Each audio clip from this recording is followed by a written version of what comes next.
जय श्री राधे, जय श्री कृष्णा। चलते हैं सुख की खोज की ओर। सभी सुखी रहें, सभी आनंद में रहें, धन जन से परिपूर्ण रहें। हमारा वही लक्ष्य है कि हम सुखी हो सकें। इसी जीवन में हम सुख की खोज करें, अर्थात सुखी हो सकें और सुख को प्राप्त कर सकें। इसीलिए हम अपनी यात्रा निरंतरता में बनाए रखें। आप हमारा साथ देते हैं, हम आपका साथ देते हैं, दोनों साथ साथ चलते हैं, अच्छा लगता है। आपके मन की बातें मुझ तक पहुंच जाती हैं और मेरे हृदय से भी जो निकली हुई बातें हैं वो आप तक पहुंच जाती हैं। यही एक संयोग है। ये परमात्मा हमें दोनों को मिला रहे हैं, नहीं तो कौन किससे मिलता है। नदी में बहते हुए तिनके बिछुड़ने के बाद में पुनः कभी मिलते या ना मिलते कोई नहीं कहता है। ऐसे ही ये जीवन बह रहा है। हम एक दूसरे से कभी मिलते हैं तो संयोग होता है, और बिछुड़ने के बाद में कौन मिलेगा कौन ना मिलेगा ये भी कोई ना जान सकेगा। इसलिए आज हम परमात्मा की ही प्रेरणा से हम एक दूसरे के साथ हैं, हम साथ साथ चल रहे हैं। इसी जीवन में हम सुखी होना चाहते हैं और हमारा लक्ष्य भी होना चाहिए। तुलसी बाबा ने हमें ये अवगत कराया कि ये जीवन, जो मानव जीवन तुम्हें मिला है, मानव देह मिली है, ये साधन मिला है तुम्हें, और साधन के द्वारा आप लोग कहीं तक जा सकते हो। साधन धाम मोक्ष कर द्वारा, ये मोक्ष तक पहुंचाने का साधन केवल मानव जीवन है, मानव देह है, मानव शरीर है। वो तुम्हें सुगमता से आज प्राप्त हो गया है। वैसे शास्त्रों ने तो बहुत कठिनाई से प्राप्त के लिए कहा है, परंतु हमें पता नहीं कि कितनी कठिनाई रही, कितनी हमारी उपासना रही, कितनी साधना रही, या हमारी क्या क्या गति रही, सुख या दुख, कैसा कैसा व्यवहार रहा हमारे पूर्व जन्म में, परंतु उसका हमें बोध नहीं है। इसलिए हम लोग आज हम जो कह रहे हैं, हमें सुगमता से, सहजता से जो मिल गया है, और वो भी मिल गया साधन। साधन का भाव है कि आप लोग कहीं तक की यात्रा करना चाहते हैं, आपके पास अच्छी गाड़ी है, अपना साधन है, तो आप लोग कभी भी चल सकते हैं। रास्ता तुम्हें साफ मिलता चला जाए तो फिर यात्रा में कोई भी व्यवधान नहीं होता है। सड़क अच्छी हो और बाल साधन भी तुम्हारा अच्छा हो तो फिर यात्रा में कोई परेशानी नहीं, और बीच बीच में आपको खुशियाँ भी मिल जाएँ, खाने को भी मिल जाए, तो फिर कहना ही क्या है। तो हमारे साथ चलोगे तो आपको रास्ता भी साफ मिलेगा। हमारे पास साधन है, उसमें हमें हर सुविधा मिलेगी, और ना भूख रहेगी ना प्यास रहेगी। चलते हैं सुख की खोज की ओर, क्योंकि सुख की खोज हमारे आसपास ही है। घर से चले थे हम खुशी की तलाश में, राहों में खड़े थे गम खुशी के पास में। हम खुशी खोजने के लिए घर से निकल जाते हैं, देश विदेश तक पहुंच जाते हैं, अपने नगर को छोड़ देते हैं, गांव को छोड़ देते हैं, परंतु हम कभी ये नहीं जान पाते कि जहां हमने खुशियां देखी थी वहां भी कष्ट था, पीड़ा थी, वहां भी दुख था। चाहे कितनी भी दूर क्यों ना भागे, हर जगह दुख है, हर जगह सुख है। तो सुख हमारे नज़दीक है, क्यों ना अपने पास ही खोज लें, हम अपनी समाज के अंदर खोज लें, हम अपने पूर्वजों से सीख लें कि हम दुख से कैसे दूर हो सकेंगे, अर्थात सुख को हम कैसे प्राप्त करेंगे। शास्त्रों से, पुराणों से, ऋषियों से, महात्माओं से, अपनी संस्कृति से, अपनी देश की परंपराओं से हम सीख सकते हैं कि हम सुखी कैसे रहें। हर चीज़ को देखते हैं, हम एक दूसरे से मिलते हैं, तो उनमें भी हम लोग सुख दुख खोज सकते हैं, और सुखी होने के कुछ मंत्र हैं वो सीख लें, बस उनको हम अपने व्यवहार में ढाल लें, हम अपनी दिनचर्या में ढाल लें, जो रोजाना हम रह रहे हैं उसमें हम ढाल लें, स्वाभाविक ही बन जाए। जैसे कोई भी व्यक्ति तुमसे मिलता है तो मिलने में 2-3 बात होती है, या तो अभाव में आया है, भाई भाव में आएगा, या अभाव में आएगा, या प्रभाव में आएगा। प्रभाव से कोई मिलता है वो अलग बात है, अभाव में मिलता है वो अलग है, भाव से मिलता है वो अलग है। पर इसमें से भी आप लोग सुख खोज सकते हो, आनंद तक पहुंच सकते हो, आनंद को भी खोज सकते हो। यदि कोई भाव में आया है तो मिलते ही वो तुम्हें आनंदित कर देगा, तुम्हारे दुखों को दूर कर देगा, तुम्हें आनंद से ओतप्रोत कर देगा। हनुमान जी भाव से मिलते हैं, विभीषण जी भाव से मिलते हैं, और जब एक दूसरे से जब मिलते हैं तो करुणा के आंसू भी बह जाते हैं, अपने हृदय की बात, अपने हृदय की पीड़ा दोनों खोल के कह देते हैं। विभीषण जी भी अपने को उड़ेल देते हैं कि भैया मैं भी कुछ भी नहीं, मैं तो दांतों के बीच में जैसे जिब्या रहती है ऐसे में वास करता हूँ। हनुमान जी भी अपना परिचय जब देते हैं तो अपने को खोल के बता देते हैं कि भैया मैं कोई ब्राह्मण नहीं हूँ, मैं तो एक बानर हूँ, भगवान राम का मैं सेवक हूँ। और हम लोग तो चंचल स्वभाव वाले हैं, विधि विधान से हीन हैं। हम लोगों को अच्छा कोई लोग नहीं मानते, समाज में भी कोई अच्छा नहीं मानता है। प्रातः काल जो देख लेता है उसको भोजन तक नहीं मिलता है, ऐसा हमें लांछन लगा हुआ है। असमय अधम सखा सुन मोहू पर रघुवीर, और कीनी कृपा सुमेर गुण भरे बिलोचन। हनुमान जी रो पड़ते हैं, आंखों में आंसू आ जाते हैं। विभीषण जी भी अपना सहजता से परिचय देते, बताते भी, भैया अब मोह भा भरोस हनुमंता, बिन हरि कृपा मिले नहीं संता। भैया आप भगवान की मुझ पर बहुत कृपा है, जो आप मिल गए हैं। मुझे भरोसा भी निश्चित है कि प्रभु की कृपा भी मुझ पर है, अनुग्रह है। परंतु मैं चाहता हूँ कि भगवान के मैं दर्शन कर सकूँ। हम तो तामस तनक साधन नाही, प्रीत न पद सरोज मन माही। अब मोह भा भरोसा, तामसी हमारा स्वभाव है, ये तन हमारा तामस से भरा हुआ है, क्योंकि यहाँ ऐसे ही लोग हैं, ऐसा ही स्वभाव है, ऐसा संग है। जैसा संग करते हैं उसका प्रभाव तो निश्चित पड़ता है। खुल के बता दिया, मैं रावण का भाई हूँ, जो सीता जी को चोर के लाया है, उठा के लाया है, उसी का मैं भाई हूँ, छुपाया नहीं। तो यह भाव की जब प्रधानता आती है तो भाव में सब दोनों अपने को उड़ेल देते हैं और उन बातों को अपने हृदय तक भी पहुंचने देते हैं।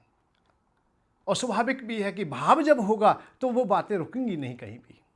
भाव का अभाव होता है तब वो बातें हृदय तक नहीं पहुंचती, या हृदय से वो निकलती भी नहीं, बनावटी बातें हो जाती हैं। परंतु ना तो हनुमान जी की बातें बनावटी रहीं और ना विभीषण जी की बनावटी रही। तो भाव है, भाव में फिर अपने को मानव उड़ेल देता है। वही विभीषण जब भगवान जी के पास में भी जाते हैं तो वहां भी अपना परिचय देते हैं, नाथ दशानन कर में भ्राता, निश्चर वंश सुनो मन त्राता, तामस तन।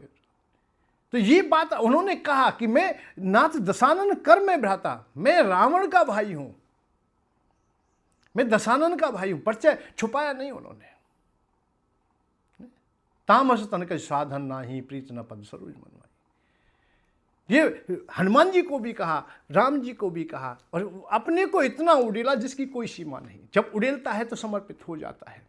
जिन पायन के पाद के भरत रहे मन लाए, ते पद आज बिलू को इन्ने न अब जाए। रास्ते में भी चल रहे थे तो जो भाव में व्यक्ति होता है उसकी दृष्टि हमेशा भगवान के चरणों में होती है, अपने गुरु के चरणों में होती है।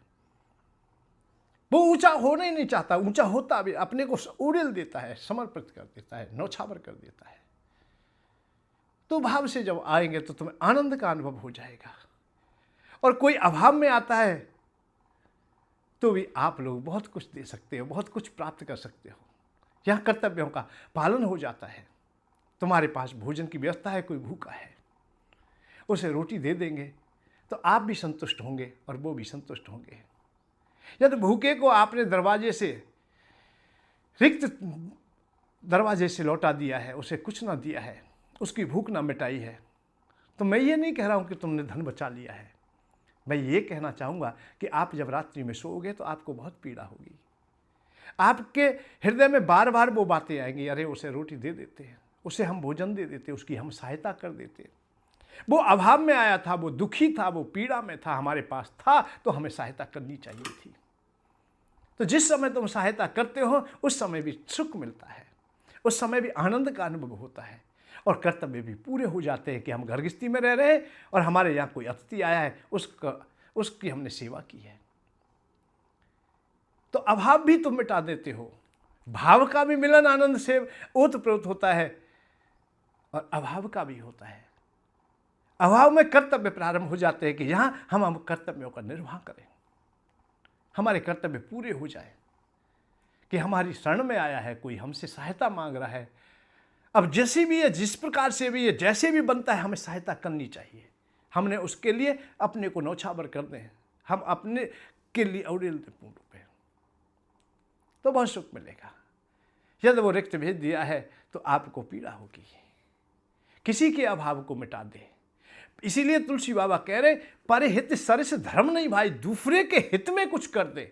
हित में तभी करेंगे आप लोग जब उसको कुछ दे रहे हो, कुछ मिल रहा हो, या कुछ उसके अहित को कम कर देते हो, कुछ पीड़ा को कम कर देते हो, उसके हित में आप लोग कोई कदम उठाते हो, वही धर्म हो जाता है।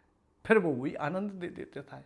सुखी तो करता ही है, कर्तव्य पूरे होते हैं, हमें आनंद का अनुभव भी होता है। तो भाव में भी कोई मिलता है या आप मिलते हैं, अभाव में भी आप मिलते हैं या कोई मिलता है, तो यहाँ भी सुख की खोज हमारी पूर्ण की ओर चलती है। हमें अच्छा लगता है, हम पूर्ण गृहस्थीवान हो जाते हैं, गृहस्थियों का जो कर्तव्य है वो पूरा हो जाता है। और कोई प्रभाव में भी मिले कोई आकर के, भाई कोई राजा है, कोई महाराजा है, कोई बड़े पद वाला है, बड़े धनवान वाला है, हमसे बहुत ऊंचा है, यदि वो मिलता है तो भी हमें अच्छा लगता है, तो भी हम सुखी होते हैं, हमारा मान बढ़ता है, समाज के बीच में बढ़ता है। देखो ऐसे लोगों के साथ में इनकी बैठक है, ऐसा लोग इनके पास आए, आज प्रधानमंत्री आए, कोई मंत्री संत्री आए, कोई बड़े शंकराचार्य गुरु जी आए, तो अच्छा लगेगा, चारों ओर को हमारी भी वाह होगी उनके साथ में, तो उसमें भी हमें सुख का अनुभव होता है। तो भाव में भी, अभाव में भी और प्रभाव में भी कोई मिलता है तुमसे या आप लोग मिलते हो तो यहाँ भी परमात्मा का साक्षात्कार हो सकता है, अर्थात आप लोग सुखी हो सकते हैं। तो घर गृहस्थी में रहते हुए हमें छोटी छोटी बातों पर भी ध्यान दें तो बहुत अच्छा है, बहुत ही अच्छा है। नहीं तो जीवन तो निरंतर द्वंद्वों में फंसा हुआ है, ये कभी भी सुख की खोज में तो निकलता है पर सुखी नहीं हो पाता है। सुख की खोज तो उसने बचपन से ही की है, पैदा हुआ है तब से की है, और देह तब तक है, मन बुद्धि चित्त काम कर रहे तब तक वो सुख की खोज ही करेगा। चारपाई पर पड़ा हुआ है, खड़ा नहीं हुआ जाता है, सांसें बड़ी कठिनाई से ले रहा है, फिर भी वो सुख की खोज में है। खोज उसकी कभी भी खत्म नहीं होती, उन्हीं की खोज खत्म होती है जो प्राप्त कर लेता है। जीते जी आप लोग सुख की खोज कर लीजिए, आपको फिर सुख की खोज करने की आवश्यकता नहीं है। जो मिला नहीं है उसकी खोज हम निरंतर बनाए रखेंगे, जो नहीं मिला है, जिसका अभाव है, उसको हम निरंतर खोजते रहेंगे। ये स्वाभाविक गुण है। यदि आपको कुछ मिल गया है, संसार की गौणिकता है ये, संसार में तुम आप रह रहे हो, संसार में जो चीज मिल जाती है उससे स्वाभाविक अरुचि हो जाती है। तुम्हारा विवाह नहीं हुआ है तो विवाह के प्रति तुम बहुत श्रद्धा रखते हो, बहुत प्रेम रखते हो, या बहुत चाह रखते हो, इच्छाएं रखते हो कि विवाह हो हमारा। और विवाह होने के उपरांत में आप विवाह के लिए किसी से ना कहते ना कामना करते हो, फिर हमारी कामना बढ़ जाती है कि हमें पुत्र मिल जाए, एक संतति मिल जाए। परंतु देवी योग से यदि हमें संतान प्राप्त हो जाती है तो ना किसी ज्योतिषी से पूछते, ना घर वालों से, ना अड़ोसी पड़ोसी, किसी से नहीं कहते कि हमें एक पुत्र मिल जाए, क्योंकि पुत्र का जो अभाव था वो पूरा हो गया है। जब जब अभाव हमारा पूरा होगा तब तक हम लोग संतुष्ट हो जाएंगे, फिर उसकी खोज में हम ना निकलेंगे। हम खोज हमेशा उसी की करते हैं जो हमें ना मिला, हमसे जो दूर है उसकी हमने खोज की है। हमारी खोज वही समाप्त होती है, वही विश्राम पाती है जब हमें मिल जाती है। और यदि नहीं मिला है तो अंतिम पड़ाव में भी हम लोग उसी को खोजते रहेंगे। जिनका विवाह ना हुआ वो मरते दम तक, अर्थात मरेंगे तब तक विवाह खोजते रहेंगे, चाहे कोई भी अवस्था क्यों ना आ गई हो। जिनको संतति प्राप्त ना हुई, जिनको पुत्र प्राप्त ना हुआ, वो पीड़ा हमेशा सताती रहेगी, चाहे कोई भी अवस्था क्यों ना हो। उधारी में चाहे और संतति क्यों ना प्राप्त कर ली हो, फिर भी उन्हें वो अवस्था दिखाई देती कि एक पुत्र मेरा भी होता, मेरे भी अंश से होता, मेरी भी पत्नी के गर्भ से पैदा हुआ होता तो कैसा होता, चाहे वो मूक ही क्यों ना हो। शब्दों के उच्चारण उनके बाहर आते हो या ना आते हो, परंतु मन में हमेशा ये बात बनी रहेगी। केवल प्रकृति की ये क्रिया है या स्वाभाविक गुण है कि जिसका अभाव है उसको वो निश्चित खोजेगा। तो सुख का अभाव रहा तो सुख को खोजता रहेगा, आनंद का अभाव रहा तो आनंद को खोजता रहेगा, और दुख का अभाव रहा तो दुख को खोजता रहेगा। हम लोग कभी कभी दुख को भी खोजते हैं। सुखी व्यक्ति जब ज्यादा हो जाता है, कहीं कहीं हम देखते हैं जो मिठाई रोजाना खाता है वो फिर मिर्चे खाना का चाहता है, वो चटपटा खाना चाहता है, वो नमक लेना चाहता है, वो नमकीन खाना चाहता है। ये तो प्रकृति की गौणिकता है। पर समझदार व्यक्ति हमेशा सुख की खोज में निकलते हैं और सुखी होने के उपरांत वो वापस पुनः दुख की ओर आने की कामना भी नहीं करते, वो आनंद की खोज में निकल जाते हैं। ये दुखालय है, यह सब लोग दुखों का आनंद ले चुके हैं, अर्थात दुख उन्हें प्राप्त हो चुका है, दुख का अनुभव कर चुके हैं, तो सुख की खोज में निकलते, और जिन्हें सुख प्राप्त हो जाता है फिर वो आगे बढ़ जाते, वो आनंद की खोज में निकल जाते हैं। यही प्रकृति की गौणिकता है। और अल्प बुद्धि होते, अधूरे होते हैं, वो पुनः दुखालय में आ जाते हैं। तो दुखालय में अर्थात दुख में पुनः आ जाना जैसे एक गृहस्थीवान कोई बैरागी हो जाता है, बैरागी धारण कर लिया है, घर गृहस्थी से परे चला गया है कि मुझे अब पत्नी से कोई मतलब नहीं, बच्चों से कोई नहीं, धन संपत्ति ऐश्वर्य से कोई मतलब, कोई प्रयोजन नहीं है। पर कुछ समय के बाद उसे देखते हैं हम लोग, पुनः वो घर गृहस्थी में आ जाता है, आश्रमों में फंस जाता है, उसी प्रकार की अवस्थाओं में फंस जाता है। आश्रम बनाने में लग गया, पहले वो घर बना रहा था, वह आश्रम बना रहा है। पहले वो अपना छोटी गृहस्थी के लिए भोजन बटोरता था, अब बड़े बड़े भंडारे के लिए वो अन्न बटोरता है, अर्थात चंदा मांगता है। जो पुनः उसी अवस्था में पहुंच गया है, वो पुनः दुखालय में चला गया है। जैसे थूकने के बाद में फिर दोबारा से निगल लिया हो, इसी प्रकार की अवस्थाएं आ जाती हैं। तो बहुत लोग होते हैं ऐसे, जो वैराग्य में जाने के बाद पुनः प्रपंच में फंस जाते हैं। सुखी होने के बाद में फिर भी दुख में परिणत हो जाते हैं, जबकि कर्तव्य यही है कि सुखी होने के बाद में फिर आनंद की खोज करनी चाहिए। हम सुखी तो हो गए, सुख पे हमारा अधिकार है, तो हम आनंद की ओर चलें। नहीं, जीवन तो निरंतर कोल्हू के बैल की तरह चल रहा है। हम देखते हैं कितने लोग हैं अर्थ प्राप्ति के लिए, घर गृहस्थी को अच्छी प्रकार से चलाने के लिए बाहर परदेश चले जाते हैं, वहाँ नौकरी करते, टहल करते, महीने 2 महीने या 6 महीने या साल में आते हैं, या महीने में आया है, बड़ी खुशी से आया, पर घर आए तो घर भी द्वंद्व पाए। पत्नी ने और मांग रख दी है और व्यवस्था फैलती दिखाई दी। जब नौकरी कर रहा था, पगार ली हाथ में, तो ऐसा लग रहा था कि अब तो द्वंद्व मिट जाएंगे, मैं रेडी हूँ, ऋण भी हमारा चुक जाएगा, ऋण से पूर्ण हो जाऊँगा, सुखी हो जाएंगे। पर घर आया तो उसने पहले ही देखा है कि खर्चा तो बहुत ज़्यादा फैल चुका है। पूरा जीवन इसी प्रकार से निकल जाता है, व्यवस्थाओं को बनाते बनाते बनाते बनाते चौथी अवस्था आ जाती है, वृद्ध अवस्था आ जाती है। नौकरी अर्थात नौकरी से भी वो चला जाता है, घर जब वापस आता है तो उसे फिर भी वही अधूरापन मिलता है। पूरा जीवन इसी प्रकार की भांति निकल जाता है।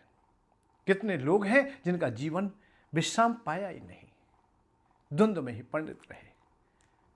क्यों? क्योंकि कहीं ना कहीं उन्होंने उस सुख की खोज को सचमुच में जाना नहीं, समझा नहीं कि सुखी होते कैसे हैं, सुख का रहस्य क्या है, सुख का रूप क्या है, स्वरूप क्या है, उसकी गौणिकता क्या है।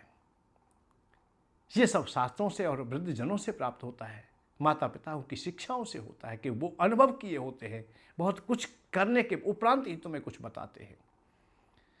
इसलिए वृद्धजनों के पास बैठे, उन्हीं वही ज्ञानवान होंगे, वही मेधावी होंगे। दुनिया में यश प्राप्त करना है, सम्मान प्राप्त करना है, तो दान देने की क्षमता बना लीजिए। सबसे प्रेम करना है तो मधुर बोलिए, थोड़ा बोलिए, आवश्यकता के अनुसार बोलिए। या ज़्यादा बोलोगे, सत्य बोलोगे। आज एक बात और बताए तुम्हें, आज की अवस्था में तो सत्य बोलोगे तो बड़ी विचित्र स्थिति है। जो ज़्यादा सत्य बोलते हैं उनके लिए ज़्यादा मित्र नहीं रह जाते हैं, क्योंकि ये कली का प्रभाव है, चारों ओर ऐसी ही संगति देखने को मिलती है। तो इसलिए मिश्रण बोल लीजिए, अच्छा बोलिए, हितकर बोलिए, मधुर बोलिए, कड़वा तो सत्य भी मत बोलिए। इसलिए कहा गया है कि कड़वा सत्य ठीक नहीं है, कड़वा सत्य पीड़ा देता है दूसरे को। इसलिए मधुर सत्य बोलिए, अच्छा मिलाकर बोलिए, तो आपका जीवन अच्छा रहेगा, सुख में रहेगा। और सुखी जीवन ही आनंद की खोज में निकल सकता है। तो हमें संसार से, इस दुनिया से शिक्षा प्राप्त करनी चाहिए।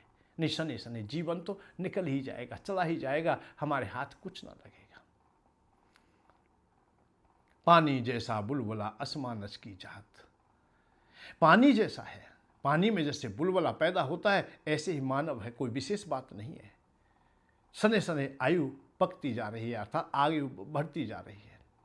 या ये कहिए कि यहाँ धराधाम में रहने का जो समय है वो हमारा विश्राम पाता जा रहा है, या उस किनारे पर पहुँच गया है जहाँ से सब कुछ विश्राम पाने वाला है। तो आप लोग चलेंगे सुख की खोज के लिए, और निरंतर ऐसे ही चलेंगे। समाज में हम कैसे जिए, किस प्रकार से रहें, संसार में कैसे रहें, हमें शास्त्र बहुत उदाहरण देते हैं, बहुत अच्छी प्रकार से बताते हैं। और शास्त्रों का ही हम लोग अनुसरण करें। शास्त्रों का जब अनुसरण नहीं किया जाता है, अभाव हो जाता है, तो वहाँ बड़ी पीड़ा होती है, परेशानी होती है। आज हम देखते हैं चारों तरफ को, माता पिता कमाते होते हैं और हमेशा पिता यही चाहता है कि मेरे जीवन में चाहे अभाव रहा हो पर मेरी संतति के जीवन में अभाव ना रहे। परंतु आज माता पिता बहुत लोग दुखी देखे गए हैं। संतानें बहुएं उनकी सेवा नहीं करती, तो कहीं ना कहीं ये अधूरापन है उन माता पिताओं का भी, या संतों की वाणी का, या शास्त्रों की वाणी का। हो सकता है कि उनको उस प्रकार की शिक्षा ना दी गई, केवल यही बताया गया कि किसी भी प्रकार से तुम धन कमा के लाइए, इसलिए वो संतति आज हमें सुख नहीं देती, क्योंकि उनके हृदय में ये बात बस गई है कि धन प्राप्त कीजिए, धन प्राप्त कीजिए। अब धन को जो व्यर्थ करता है या नष्ट करता है या खर्च करता है तो उन्हें पीड़ा होती है। जब देखते हैं वृद्ध माता पिता ये कुछ करते तो है नहीं, कमाते हैं नहीं और धन को नष्ट करते हैं, तो वे फिर कड़वे हो जाते हैं, फिर उन माता पिताओं की सेवा नहीं करते हैं। इसका परिणाम क्यों आया? क्योंकि उन माता पिताओं का ही अपराध था, उन्होंने ही वो सिखाया था। कल की ही बात है कि कोई बात कर रहे थे हम किसी वृद्धजन से जो हमारे बहुत प्रेमी हैं, संबंधी भी हैं, अच्छे भी हैं। उनसे कहा है कि हम मिलेंगे आपसे, आप भी हमसे मिल लिया करें। उन्होंने कहा क्या करें महाराज जी, बताएं तुम्हें। हमारे 2 पुत्र थे, 2 पुत्र है, एक अमेरिका में है, एक बॉम्बे में नौकरी करते हैं। 2 लड़कियां हैं, वो भी सर्विस कर रही हैं, एक मथुरा में है, एक जयपुर में है। क्या करें, हमसे तो कहीं आया जा नहीं जाता है, हम पति पत्नी दोनों अकेले रह रहे हैं। अब बताइए, वो समझदार, उसी परिवार को हम लोग अधिक से अधिक समझदार कह रहे हैं, उससे ही हम पढ़ा लिखा कह रहे हैं, उसी को हम बढ़िया कह रहे हैं, जो माता पिता को छोड़ करके सबसे पहले तो उस पढ़ाई ने 12 बाट कर दिए, परिवार बिखेर दिया। अरे पढ़ाई और शिक्षा तो वो होनी चाहिए जो परिवार को एकत्र करे, हमें संगठित करे। अरे अलग अलग रहने में किस में सामर्थ्य होती है, किस में शक्ति होती है, किस में क्या लाभ होता है, ये तो साधारण मुहावरे भी हमें बता सकते हैं। एक पत्थर ले आप लोग, पत्थर है बहुत भारी है, अच्छा है, ठीक है, और कुत्ते में मारे, कुत्ता भाग सकता है, भाग जाए, हो सकता है भाग जाए पत्थर खाने पर। और उसी पत्थर को यदि मधुमक्खियों के छत्ते पे मार दिया जाए तो क्या होगा? जबकि कुत्ते में और मधुमक्खी में बहुत फर्क है। वो छोटा सा कीट है, एक मक्खी मात्र है, और कुत्ता बहुत बड़ा है और मांसाहारी है और काटने वाला भी है, हिंसक भी है। फर्क क्या हुआ कि वो अकेला था और मधुमक्खी संगठित थी। तो जो संगठित परिवार होते हैं वो मजबूत होते हैं, और बिखरे हुए का क्या मूल है? बिखरे हुए का क्या मूल होगा? और बिखेरा किसने? उसी माता पिता ने। और वही कह रहा है आज मेरी संतति मेरी सेवा नहीं करती। क्यों करेगी तेरी सेवा? तूने शिक्षा ना दी, तुम पिता ना हो सके, अच्छे प्रकार के व्यवहारिक पिता ना हो सके, ऐसी शिक्षा का क्या लाभ? केवल अर्थ कमाना सिखाया। अर्थ के अलावा और भी चीज है। मानवता देते हैं, अपनी संस्कृति के बारे में बताते हैं, अपने धर्म के बारे में बताते हैं, देश की परंपराओं के बारे में बताते हैं। हमने देश की परंपराओं को भी छुपा दिया। देश की परंपराओं से हमें कोई विशेष प्रयोजन नहीं रह गया है, इसलिए हम लोग आज कष्ट में और पीड़ा में होते हैं। आज वृद्ध आश्रम गौशालाओं से ज़्यादा खुलते जा रहे हैं। तीर्थ स्थानों में चले जाइए, 10, 20, 50, 40 आप लोगों को जैसे मंदिर है ऐसे ही वृद्धशाला भी हैं। उनमें वृद्ध लोग पड़े हुए हैं, उनके बच्चे उनकी सेवा नहीं कर रहे। और वो बच्चे साधारण नहीं है, कोई ढकेल नहीं लगाता है, कोई पानी की दुकान नहीं करता है, कोई चाय की दुकान नहीं करता है, कोई फल या सब्जी नहीं बेचता है, कोई रेडी नहीं लगाता है, कोई डॉक्टर है, कोई इंजीनियर है, कोई विदेश में चला गया है, कोई फैक्ट्री मालिक के बड़े बड़े लोग हैं। वो उनकी संतान अधिक से अधिक 80% बड़े बड़े लोग हैं जो बड़े कहे जा रहे। किस बात का बड़ा है रे? तू खाक बड़ा है जो अपने माता पिता की सेवा ना कर सका, और तू खाक पिता बना। पिता तो कीट पतंग पशु सब बनने, मच्छरों से ज्यादा पिताजी कौन बन सकेगा? मच्छर, एक ही मच्छर कितने मच्छर पैदा कर देता, वो बड़ा पिताजी है। तुम क्या पिताजी हो भाई? संतान पैदा करने मात्र से तुम अपने को पिताजी कहते हो तो वो तो बहुत अधूरापन है। शुगर को हम लोग देखते हैं, एक बार में 10-12 बार बच्चों के पिता हो जाते हैं, माता हो जाते हैं। कई कीट ऐसे हैं जो हजारों की संतान पैदा कर देते हैं। तो पिताजी होने से कुछ नहीं होगा। आप भी पिताजी अच्छे नहीं थे, संतान अच्छी नहीं है, वो तुम्हारा निर्माण करने में कमी रह गई। तुमने वो संस्कृति नहीं पढ़ाई, वो शिक्षा ना दी। हमने समाज शास्त्र नहीं पढ़ाया है, हमने अपना शास्त्र नहीं पढ़ाया, हमने अपनी संस्कृति नहीं पढ़ाई है, हमने शिक्षा दी नहीं। बेईमानी सिखाई, तू वकील हो जा, सबको ठग के ले आ, तू पुलिस में लग जा, सबको मार मार के पैसा इकट्ठा कर, और बड़ा खुश होता है मेरा बेटा। बहुत पिता कहते देखे तनख्वाह तो 50,000 है परंतु लाखों रुपए पार लेता है, बड़ा खुश होकर कहता है पार लेता है। लाचार, दूसरों को लाचार करके धन कमा के ला रहा है, वो तुम्हें सुख कहां दे देगा। तुम भी अच्छे पिता ना हो, तुम्हें उसी समय देखना चाहिए था कि तू तनख्वाह से अलग जो पैसा आ रहा है बेटा कहां से आ रहा है, क्यों आ रहा है। बहुत लोग कहेंगे अपने पिताजी मुझे काम नहीं करना पड़ता, मैं बैठा रहता हूं। जो कर्तव्य विहीन पुत्र है वो कह रहा है मैं कर्तव्य नहीं करता, मैं कर्म नहीं करता, मैं थाली बैठे पगार लेता हूं, चोरी करता हूं, मैं घूसखोरी लेता हूं, और पिता उसे डांट नहीं रहा है, तो कल वो सेवा क्यों करेगा। क्योंकि पुत्र तो निकम्मा हो चुका है, वो तो लायक संतान है ही नहीं, क्योंकि उसके पास मर्यादाएं है ही नहीं, उसके पास देश के प्रति प्रेम है ही नहीं, धर्म के प्रति प्रेम है ही नहीं, कर्तव्य के प्रति प्रेम है ही नहीं, तो वो तुम्हारी सेवा क्यों करेगा। तो दोनों को देखना चाहिए, दोनों की अवस्थाओं को देखना। यदि हम लोग इस प्रकार की अवस्थाओं को ना देखेंगे तो सुख की खोज हमारी सदैव अधूरी बनी रहेगी। हम इसी प्रकार की क्रियाओं में परिणत रहेंगे, हमारी मति कभी भी हमारी सदगति की ओर ना जाएगी, हमारी मति दुर्गति की ओर जाएगी। और जैसी हमारी मति रहेगी ऐसी हमारी गति होगी, ऐसी देह हमें प्राप्त होंगी, ऐसे ही जन्म होंगे हमारे। किवदंती सत्या मति सा गति भवेत, किवदंती ये सत्य है, जैसी मति होगी ऐसी फिर हमारी गति होगी। तो हमें गति अच्छी रखनी है तो मति को अच्छा रखना है। कल मैं इशारा कर रहा था कि हम जैसा अन्न खाता है ऐसा मन हो जाता है, जैसा खाएगा अन्न वैसा होगा मन। तो मन को अच्छा करें हम अपने को, तो अन्न हमें अच्छा खाना है, हमें दूषित अन्न नहीं खाना है, हमने खैरात का अन्न नहीं खाना है, हमें ऐसे व्यक्तियों का अन्न नहीं खाना है जिनका नहीं खाना चाहिए। हमें परिश्रम वालों का अन्न खाना चाहिए, मेहनत से कमाने वालों का अन्न खाना चाहिए, सच्चाई वालों को और धार्मिकों को, देश हित में जो काम करते हैं उनका अन्न खाना चाहिए। देश को शोषण करते हैं उनका अन्न खाएं, सरकार तेल दे पल्ले में ले। अरे सरकार के पास धन है तो वो भी आपका ही हिस्सा है, आपका ही है, उसे बर्बाद करने के लिए नहीं, नष्ट करने के लिए नहीं, देश को मजबूत करने के लिए होना चाहिए। तो हम एक दूसरे से शिक्षा लें। हम पिता हैं, पिता बनने से पहले पिता के जो गुण होने चाहिए उनकी शिक्षा लें।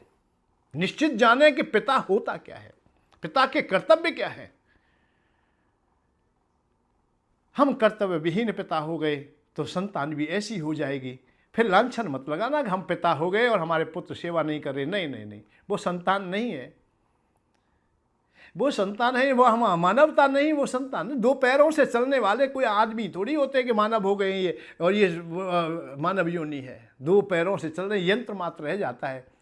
जैसे चाणक्य जी ने ये स्पष्ट कहा है, चाणक्य की जो श्रुतियाँ हैं उनमें स्पष्ट है, जो किसी काम का नहीं है, यश नहीं कमाता है, ज्ञान नहीं है, बुद्धि नहीं है, शीलवान नहीं है, गुणवान नहीं है, धनवान नहीं है, बलवान नहीं है, कोई चीज नहीं है, तो ते मृत लोके भूभार भूता मनुष्य रूपेण मृगश्चरन्ति ऐसा न विद्या तपो न दानम ज्ञानम न शीलम गुणो न धर्मो ते मृत लोक का भूर्भार भूता। उस मृत्यु लोक में अर्थात भूमि पर उसे हमने भार कहा है उन्होंने, और पशु के समान कहा है। जब पशु है तो हमारी संतान कहाँ है, हम तो आदमी है, हम तो मानव है भाई। अब मानव के तो मानव ही उत्पन्न होंगे, पशु थोड़ी होंगे।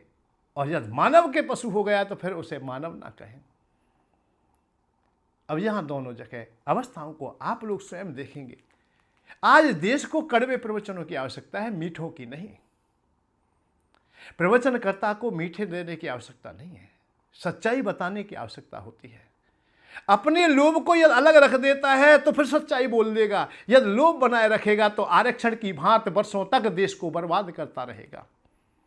जैसे आज के नेता आरक्षण को खत्म नहीं करते, अनपढ़ व्यक्ति को पद पर बैठा देते हैं, सम्मान दे देते हैं, और पढ़े लिखे विद्वान को वो नीचे बैठा देते हैं। केवल वोट के कारण। वो भी जानते हैं इस बात को कि ये किसी काम का नहीं है, निकम्मा है, खैरात खाता है सदैव से, बचपन से लेकर आज तक जिसने खैरात खाई है वो देश को कैसे संभाल सकता है, वो समाज को क्या प्रेरणा दे सकता है।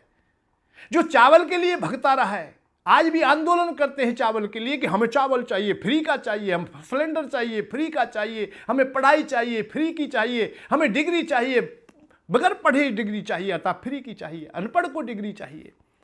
हम कोई काम ना करेंगे, हम निकम्मे हैं, हमें नौकरी चाहिए। हम कोई काम ना करेंगे, हम दलाली लेंगे, हमें बड़ी बड़ी पगार चाहिए। जब इस प्रकार की अवस्थाएं हैं तो उससे कैसे देश चल सकेगा। तो ऐसी जब अवस्थाएं होती हैं तो वो समाज को बिगाड़ देती हैं।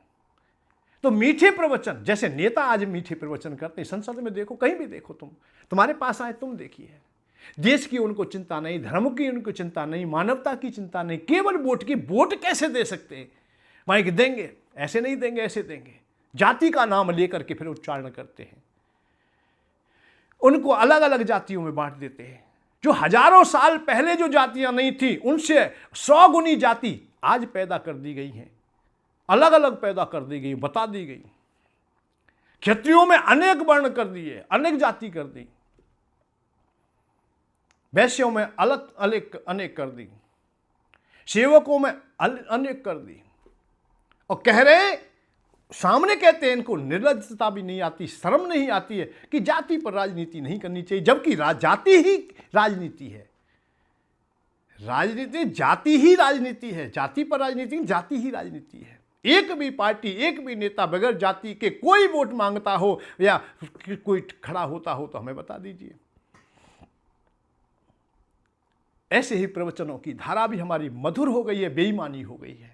हमें चंदा ज़्यादा से ज़्यादा चंदा किस भाषा से मिलेगा, किस प्रकार से मिलेगा कि तुम नरक में जाओगे या गैया के लिए, गौ माता के लिए चंदा नहीं दोगे, तुम वृद्धाश्रमों के लिए चंदा नहीं दोगे तो नरक में चले जाओगे, माता पिता की सेवा तुम नहीं कर पाते, हम तुम्हारी सेवा करेंगे क्योंकि तुम तो भाई बिजी हो, आता परेशान हो, नौकरी कर रहे हो, तुम्हारे फ्लैटों में जगह भी कम है, इसलिए तुम माता पिता को हमें दीजिए, हमें शुल्क दीजिए, उसका हम सेवा करेंगे, और नहीं तो तुम नरक में चले जाओगे, तुम्हारे माता पिता को हम मोक्ष देंगे। अब कौन सा मोक्ष मिलेगा, कहां से मिलेगा? अरे अपने को, खुद को तो मोक्ष मिला नहीं, दूसरों को बांटने में लग गया। तो प्रवचन की धारा भी कड़वापन चाहती है, राजनीति भी कड़वापन चाहती है। देश और धर्म को मजबूती से संभालना चाहिए, चाहे उसके लिए कुछ भी करना पड़े, कुछ भी क्यों ना करना पड़े, देश को और धर्म को दोनों को मजबूती से पकड़ना चाहिए। देश और धर्म एक दूसरे के पूरक हैं। हमारा सनातन धर्म भारत देश में ही फल फूल सकता है क्योंकि ये भूमि के एक एक कण से जुड़ा हुआ है, हर नदी से जुड़ा हुआ है, हर पर्वत से जुड़ा हुआ है, हर लता पता वृक्षावली से जुड़ा हुआ है, हर प्रांत से जुड़ा हुआ है। हमारी संस्कृति जो सनातन धर्म है वो ये नहीं है कि उसे हम लोग विदेश में, अमेरिका में जाकर के हम लोग भारत बना लें या हिंदू राष्ट्र सनातन धर्म बना, नहीं नहीं नहीं, अनुयायी चाहे कहीं भी रह जाए परंतु सनातन धर्म भारत से है। तो इसलिए देश को भी हमें सुरक्षित रखना है, धर्म को भी सुरक्षित रखना है। परंतु हम लोग चुपड़ी चुपड़ी बातें करने लगे, नेता लोग भी करते थे, धार्मिक लोग वे जो धार्मिक नेता है, महाराज, राजा और महाराजा दोनों की अवस्था यही हो गई है। इसलिए आज हम लोग सही प्रकार के मानव भी नहीं बन सके। जो पिता है वो पिता नहीं बन पाता है, पुत्र है वो पुत्र नहीं बन पाता है, राजा है वो राजा नहीं बन पाता है, संत है वो संत नहीं बन पाता है, महात्मा महात्मा नहीं बनता है, बैरागी बैरागी नहीं बन पाता है, क्योंकि ये चुपड़ी चुपड़ी बातें अब अधूरापन ला रही हैं। हमें बदलना पड़ेगा। सब लोग बुलाने में लगे हैं, तुझ मेरे पास आ, मेरे पास आ, मैं तुझे मोक्ष दूंगा, मैं तुझे शांति दूंगा। कोई नहीं कहता है भैया तू कर्तव्य का पालन कर, अपने घर पर रह। यह शिक्षा सबसे पहले जान, तू घर पर रह, अपने माता पिता की देखभाल कर। अरे जीविका तो चली जाएगी, छोटी मोटी खेती है उससे भी चल जाएगी, तू विदेश मत जाए भाई। परदेश जाने का भाव है कि तू जीवन से ही चला गया, अपने देश से चला गया, संस्कृति से चला गया, माता पिता आज सबसे चला गया, तेरा खान पीन दूषित हो जाएगा, तेरा रहना सहना दूषित होगा, तेरा अंश वंश भी दूषित हो जाएगा। पर नहीं, कैसे भी तू तो धन कमा ले, धन काम आए या ना आए पर धन कमा ले। हम शिक्षाएं सही प्रकार की दें, हम प्रेम की देन, मैंने अभी यही बात कहा कि भाव, अभाव और प्रभाव, ये तीन चीज़ों का विशेष करके भाव से मिलिए, आनंद आता है, सुख मिलता है। साधारण भोजन करते हो वो भी बड़ा सुख देता है। साधारण हमारा मकान है फिर भी हमें अच्छा लगता है। साधारण हमारा रहन सहन है फिर भी हम सुखी होते हैं। अभाव में कहीं अभावी कोई हमारे पास आ गया है और उसके लिए हम लोग कुछ दे देते हैं तो हमें बड़ा सुख मिलता है।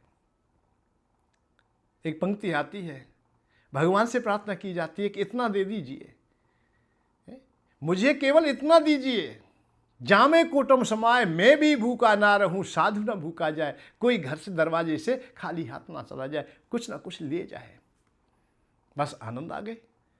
परंतु नहीं, हम ना जाने कहाँ पहुँचना चाहते हैं। हम वृद्ध जनों की अवस्थाओं को जब देखते थे, कोई कहता था कि भाई हम लोग 1000 रुपये हमारे पास में हो जाए तो हम बड़े अच्छे सुखी हो जाएंगे, धनवान हो जाएंगे। गांव की भाषा में तो हजारा व्यक्ति कहा जाता था। फिर आई लखपति, लाख हो जाए।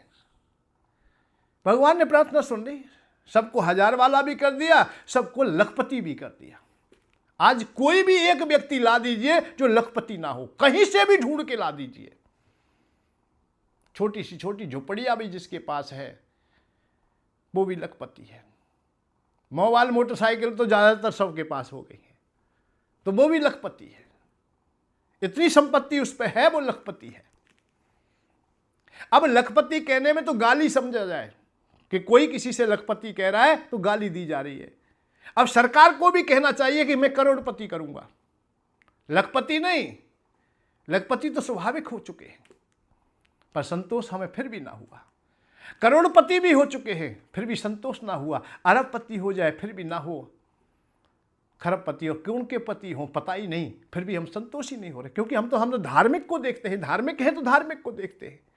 एक बैरागी भूखा नंगा अपने घर से चला गया, बैराग ले लिया, बैरागी नहीं था, बैराग ले लिया, भूखा चला गया।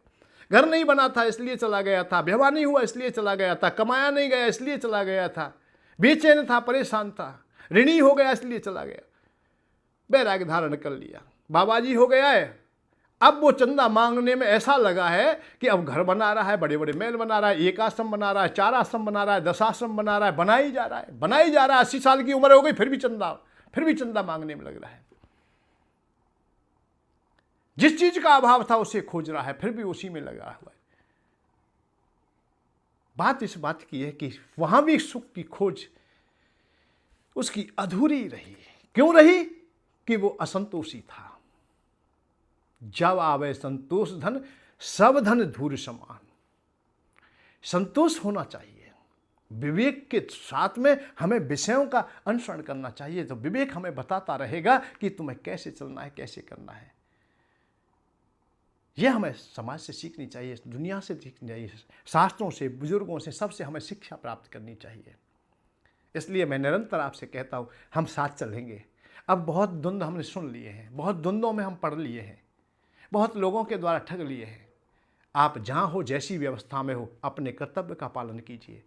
आप लोग अपने कर्तव्य का पालन यदि कर लेते हो तो तुम उस योगी की भांति, जो परम योगी है, उससे भी बढ़कर के होगे, वही गति तुम्हें प्राप्त होगी।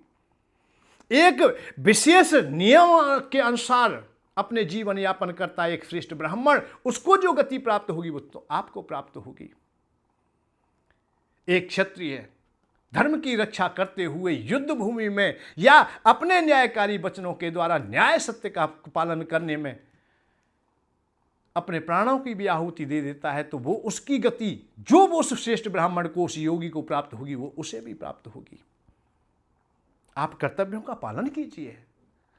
उपासना करें या ना करें, यज्ञ हवन हो या ना हो, और कोई काम हो या ना हो, केवल कर्तव्यों का पालन कर लें आप लोग, आप परम श्रेष्ठ हो जाओगे। यहाँ लोक भी तुम्हारा अच्छा होगा, परलोक भी तुम्हारा अच्छा होगा, आने वाला जीवन भी तुम्हारा अच्छा होगा।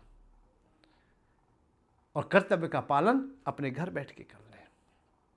भाग दौड़ बहुत हो गई है, ठगा ठगी बहुत हो गई, बहुतों ने ठगा है, सदा ठगने में लग रहे। जो भूखा था, जो अभावी था, वो अरबपति खरबपति हो रहा है। वो बड़ी बड़ी गाड़ी में घूम रहा है, तुम निर्धन के निर्धन बैठे हो। अरे तुमने काम छोड़ा है और जेब में जो कुछ पैसा था या कर्ज करके और दान दक्षिणा दे आए और कर्जदार हो गए। क्यों भाई, ऐसा क्यों करे? तुम्हारे पास बुद्धि विवेक नहीं है क्या? अपने विवेक को अपने पास रखिए, अपने घर को रखिए। सबसे पहले दुनिया में किसी से प्रेम करें या ना करें, तुम यदि अच्छे पति बनना चाहते हो तो अपनी पत्नी से प्रेम कीजिए। जो पति अपनी पत्नी से प्रेम करता है उसके द्वारा बराबर कोई सुखी नहीं होता है, क्योंकि पत्नी से बढ़कर के भी अच्छा कोई भी नहीं, क्योंकि उपकारी है वो तुम्हारा जीवन भर साथ देगी, अंतिम पड़ाव तक साथ देगी। सब संबंध तुम्हारा साथ छोड़ देंगे। हो सकता है कि कोई ना कोई संबंध किसी ना किसी प्रलोभन में तुम्हारा साथ दे रहा होगा, परंतु पत्नी फिर भी तुमसे जुड़ी रहेगी। दुर्गंधी युक्त हो जाओगे तब भी जुड़ी रहेगी, तुम्हें अंश देगी, तुम्हें वंश देगी।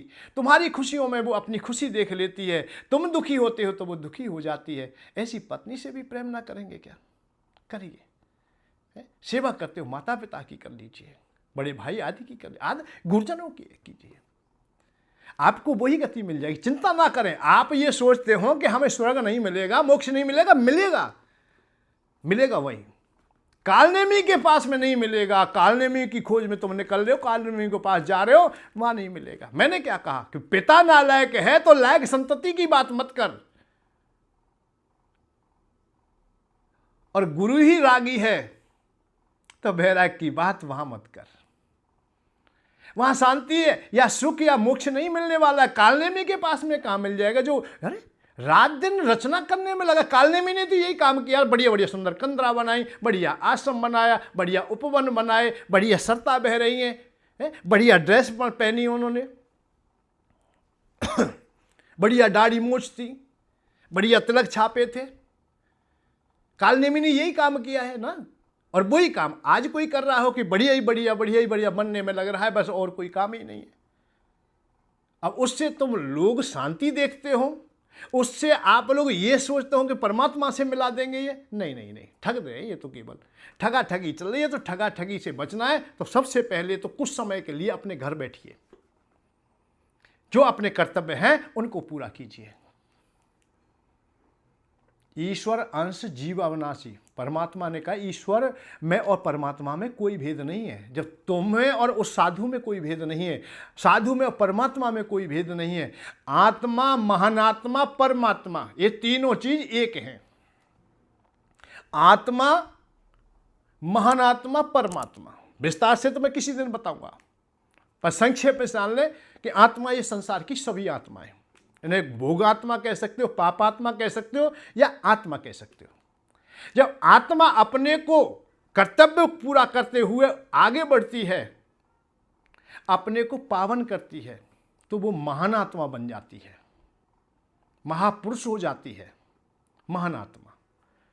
और महान आत्मा से फिर और वो अपने को तपाती है, अर्थात सही अवस्था को प्राप्त करती है। जैसे सोने को कुंदन बनने में अग्नि में तपना होता है, ऐसे ही महान आत्मा को भी तपना होता है।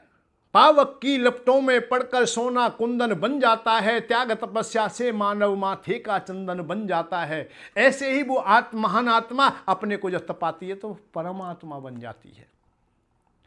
जो आत्मा थी वही महान आत्मा हुई, महान आत्मा से वो परमात्मा हो गई। तो परमात्मा तुम्हें अलग नहीं खोजना, वो आप ही तो हो। आप ही महान आत्मा हो, आप ही परमात्मा हो। अब ये महानात्मा परमात्मा कब बनेंगे? जब पहले सुस्ता लेंगे। आप भाग बहुत रहे हो, पहले सुस्ता लीजिए, थोड़ी देर बैठ लीजिए, विवेक के साथ में विचार कीजिए हमें क्या क्या करना है, क्या हमसे गलतियां हुई, क्या अधूरापन रहा। जब हम सहजता से साथ साथ चलते रहेंगे फिर कोई परेशानी नहीं। और आप लोग उतावले रहे तो ना यहाँ भी सुखी रहेंगे, ना वहाँ भी सुखी रहेंगे, ना कुछ बना पाएंगे, ना कुछ कह पाएंगे, ना सुन पाएंगे। उतावलेपन में काम नहीं चलने वाला है। भगवान कृष्ण ने एक बात कही गीता में, जब अर्जुन बार बार सत्संग सुनता ही सुनता, जब बलाय सत्संग सुन लियो, बहुत अध्याय हो गए और वो तर्क वितर्क करता ही था, तो भगवान ने कहा भैया तू अब एक काम कर, सर्वधर्मा परा तेजा माम एकम शरणं व्रजा। तू सर्वधर्मन को छोड़ दे, तू धर्मन की बात करे, तू कबू पंडित बन जाए, कबू कछु बने, कबू योगी महात्मा, नाना प्रकार की बात करता है, ऐसे ठीक है, ऐसे ठीक है, ऐसे। इन तर्क बुद्धियों को बंद कर, समस्त धर्मों का त्याग न करके मेरे लिए समर्पित हो जा। तो आज वो समय आ गया है कि इन समस्त धर्मों का त्यागन करके, ये धर्मों के द्वारा द्वंद्व हो गए और देश बर्बाद हो रहा है, दुनिया बर्बाद हो रही है, खत्म हो रही है। धर्म जबकि मानव की शांति के लिए थे, सुख के लिए थे, मानवता के लिए थे, आज धर्मों के ही कारण, क्योंकि धर्मों में कचरा मिल गया है, धर्म अस्त व्यस्त हो गए हैं। अब धर्मों की आवश्यकता नहीं, आज मानव जाति को धर्म की आवश्यकता, धर्म को अब विश्राम पाना चाहिए। केवल समर्पित भाव अर्थात भक्ति, प्रेम ही रह जाना चाहिए, प्रेम के अलावा फिर कुछ भी नहीं। प्रेम में सब चीज समा जाती है। राम है केवल प्रेम प्यारा। प्रेम करो, कीट से करो, पतंग से करो, गुरु से करो, भाई से करो, माता पिता से करो, देश से करो, धर्म से करो, जासे करो, प्रेम से करो, जिससे भी करो प्रेम करो, बस वही तुम्हें आनंद दे देगा, वही तुम्हें सुखी बना देगा। और बाकी की तर्क वितर्कों की बागडोर को बिल्कुल त्याग दीजिए, और पुण्य और धर्म की बातें विशेष करो ही मत, कछु नहीं। केवल बढ़िया बोलो, बढ़िया रहो, खुश रहो, अच्छा रहो, जैसा भी एक हल्का खाया उसी प्रेम जो करते हैं वहाँ मान बढ़ाई की भी आवश्यकता नहीं रह जाती। प्रेमी लोगों के पास में नहीं होता है कि वहाँ सिंहासन पर बैठेंगे तभी हम खुश रहेंगे, नहीं नहीं, वो सहज हो जाता है। तो हमारी यात्रा निरंतर ऐसे ही चलती रहेगी। हमारा साथ दीजिए आप लोग, हम आपका साथ देंगे, और बहुत ही अच्छा जीवन हमारा व्यतीत होने वाला है या हो रहा है। आप भी मेरे साथ चलिए, मैं आपके साथ निरंतर चलता रहूँगा। जय श्री राधे, जय श्री कृष्ण। सभी सुखी रहे, सभी आनंद में रहे।